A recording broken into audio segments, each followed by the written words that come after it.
Magandang araw, basketball fans. Pag-usapan natin, QMB maglalaro na sa Gilas Pilipinas, part of the 15-man pool. Papasok kaya siya sa Final 12? Siguro naman. Pag-usapan din po natin si Bol Bol, kumpirmado na po after ng mahabang chismis. Nandito na siya sa Pilipinas. Pag-uusapan natin ang kanyang magiging epekto sa Gilas Pilipinas, ang detalye ng QMB negotiations. At syempre, sino pa ba ang mga posibleng maging import sa PBA Commissioner's Cup? And actually, mas excited ako sa PBA ngayon. Sabihin ko sa inyo kung bakit. Podcast Sports, the number one independent sports voice of the Philippines. Right, salamat po sa mga sumusuporta sa Pauka Sports, pang-basketball na rin at talagang mainit ang PBA ngayon. Mas mainit pa ang PBA kaysa sa Gilas Pilipinas. Pero Gilas Pilipinas tayo, good news po, no? QMB will now play for the Gilas Pilipinas. Ang balita natin ay talagang pinuntahan po itong si QMB, kinausap ang pamilya at yun, nagkasundo din sa wakas at naibigay din kung ano po yung gusto ng parehong kampo. At ang pinakamalaga, meron pong safeguard na kasama dyan sa contract na yan. Ibig sabihin, para safe po ang player habang naglalaro po sa national team. Kasi kabuhayan din po yan ng player pag sakali sila ay ma-injured habang naglalaro sa national team. Okay, so okay na po. So wala nang problema. Meron na tayong 6'10". Wala pa rin kay Soto. Yung kay Soto kaya, sa tingin ko yung kay Soto, let me know ha. Sa tingin ko yung kay Soto ang mas kailangan pero mukhang yung kay Soto yata talagang malabo talaga. Kasi ito, kung ito negotiation lang, yung kay Soto meron din concern sa injury or sa at least sa health. So, yun ang pinaka. Pero malaki na to, malaki maitutulong nito. So, ngayon, ito na tayo ngayon. Ito yung ating Gilas Pilipinas 15-man pool. At 15 na to. Justin Baltasar, kinuha. Quintin Melora Brown, yun yung dalawang addition. Ibig sabihin dyan, tatlo ang matatanggal. Sino kaya yung tatlo na yan na matatanggal po sa Gilas Pilipinas pool? Pero sa tingin ko, papasok na yung Justin Baltasar at saka Quintin Melora Brown kasi kinuha na natin. Alam ka naman, tanggalin natin sa huli pa, no? And plus, malalaki po yung mga kalaban natin. So, I think kailangan na kailangan itong dalawa na ito to beef up the size of Gilas Pilipinas Final 12. So, unfortunately, may tatlong matatanggal. Sino kaya yung tatlo na yan? Ang sabi sa chismis, and again, hindi porket matatanggal sila, hindi na sila magaling. So, ang sabi sa chismis ay baka daw kasi gusto kong mapasok si JGDL Kaso mukhang siya daw, si Troy Rosario, at isa pa. Sino ngayon yung isa pa na tatanggalin?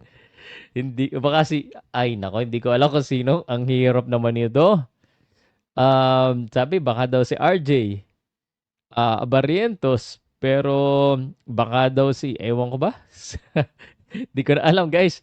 Basta at least mahalaga, good problem to have is nandito yung dalawang big man na makakatulong sa Gilas Pilipinas.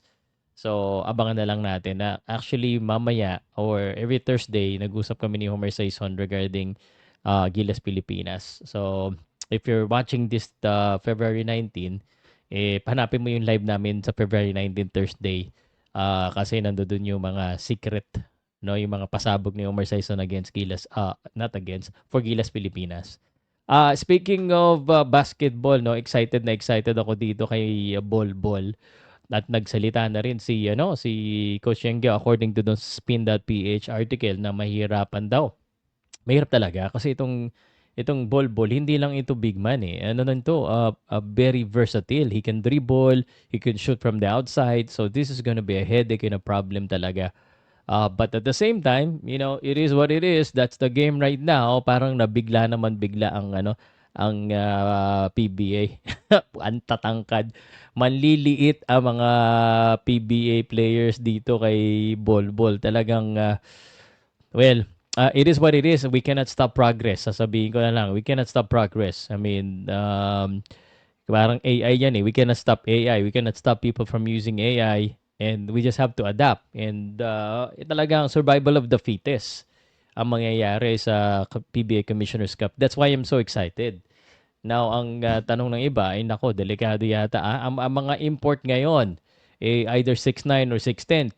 KD Lane, James Dickey, Terrell Brown, Jalen Johnson, yung Ali, yung Romero, yung Shefu, mga ano yan. Si ano lang, maliit, si Justin Brownlee lang. Yan ang tanong ngayon. Sabi ba, parang dapat yata magpalit ng import daw ang Ginebra kasi sila yung pinakamaliit ngayon.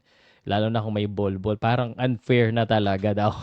Parang sobrang laki bigla. At parang magiging wala na. They would own the paint. Especially if they have the skills like ball. So, but it is what it is. Ganyan ang basketball eh. Kaya nga hindi tayo manalo sa world stage. Yan, lalaki na. Pero huwag tayong maglala. San Miguel Beer. Ito lang, Kraken lang yan. Ito, excited ako makita tong matchup na to. Siguradong maraming manonood ng PBA Promise.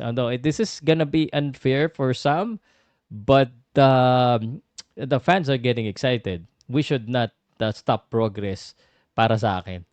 And speaking of progress, ito isa pa ha, isisingit ko lang sa bandang huli. Kung umabot ka dito, i-comment mo na sana matuloy.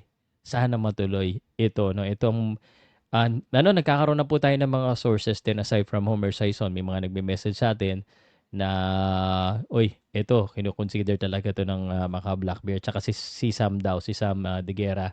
Dalawa kasi pwede pala na import ng Macau Black Bears pero hindi pwede magsabay sa loob ng court. So, parang access sa pera, no? Dalawang malaki babayadan mo. Dalawang import tapos isa lang pwede mong gamitin. Di isa na lang kunin mo na magaling. Dwight Howard na. Pero isipin mo kung dalawa palitan. Naku, delikado. Baka Macau Black Bears ang mag-champion.